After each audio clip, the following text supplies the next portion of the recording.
ఈ నెల 20వ తేదీన రాజమహేంద్రవరంలో పార్టీలకు అతీతంగా అఖిలపక్షం ఆధ్వర్యంలో కాపు ఉద్యమ నేత మాజీ మంత్రి ముద్రగడ పద్మనాభం, మాజీ పీసీసీ అధ్యక్షుడు మాజీ ఎమ్మెల్యే జిఎస్ రావుల సంస్మరణ సభ ఏర్పాట్లు చేసినట్లు జక్కంపూడి విజయలక్ష్మి ప్రకటించారు.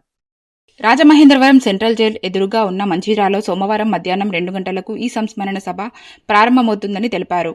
స్థానిక తాడితోట సంహిత కన్వెన్షన్ హాల్లో నిర్వహించిన మీడియా సమావేశంలో ఆమె మాట్లాడారు. నీతి నిజాయితీ విలువలతో కూడిన రాజకీయాలు చేసిన ముద్రగడ పద్మనాభం కాపు సామాజిక వర్గంలో చిరస్మరణీయుడైన నాయకుడన్నారు. నగర కాపు సంఘం అధ్యక్షుడు నందపు శ్రీనివాస్ మాట్లాడుతూ ముద్రగడ పద్మనాభం, జిఎస్ రావుల మృతి కాపులకు తీరని లోటు అన్నారు. రాజమహేంద్రవరం రూరల్, రాజానగరం నియోజకవర్గాలలో పరిధిలో ఉన్న కాపులంతా పార్టీ రహితంగా హాజరు కావాలని కోరారు. కాపుల అభ్యున్నతికి ఇద్దరు నేతలు చేసిన కృషిని స్మరించుకునేందుకు ఈ సభ ఏర్పాటు చేశామన్నారు. నగర కాపు సంఘం గౌరవ అధ్యక్షుడు ఆకుల వీర్రాజు, అఖిలపక్షం కమిటీ నగర అధ్యక్షుడు దేశిరెడ్డి బలరామనాయుడు, కాపు సంఘ నాయకుడు బొలిశెట్టి సత్యనారాయణ ప్రసాద్, నగర కాపు సంఘం ఉపాధ్యక్షులు చవ్వాకుల రంగనాథ్, ప్రధాన కార్యదర్శి వక్కపాటి మురళి, రాయి బాబ్జీ, జక్కంపుడి అర్జున్, కర్రీ కాశీ విశ్వనాథ్, రాయుడు బాబ్జీ తదితరులు పాల్గొన్నారు. ముద్రగడ గారు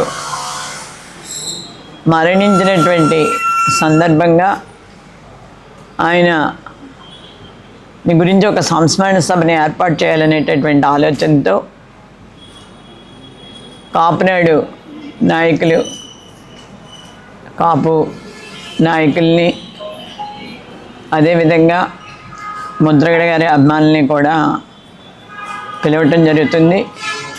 ఈ సంస్మరణ సభ 20వ తారీఖు మధ్యాహ్నం 2 గంటలకు మంజిరాలో ఏర్పాటు చేయటం జరిగిందని చెప్పేసి తెలియజేస్తున్నాం.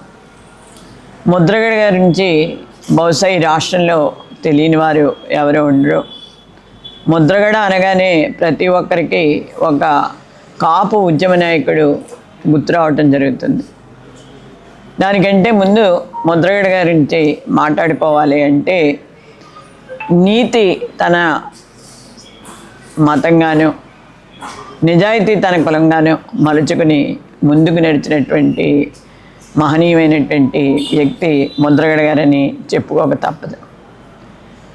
ఇవాళ ఉన్నటువంటి అన్యాయాలు కానీ, అరాచకాలు కానీ, రాజకీయాల్లో ఉన్నటువంటి పరిస్థితులకి పూర్తిగా ముద్రగడ గారు దూరం అనేటటువంటిది వాస్తవమైనటువంటి విషయం అని చెప్పేసి కూడా చెప్పుకోవాల్సినటువంటి అవసరం ఉంది. మొండితనం, పట్టుదల, ఈ 2 లక్షణాలని పూర్తిగా వంట పట్టించుకొని వాటితోటి ఏ ఉద్యమాన్నైనా సరే ప్రజలకి చేరువ చేసేటటువంటి పరిస్థితుల్లో ఎప్పుడు ముద్రగడ గారు ఉండేవారు అనేటటువంటిది వాస్తవమైనటువంటి విషయం. ఆయన నడిపినటువంటి అనేక ఉద్యమాలు మన అందరం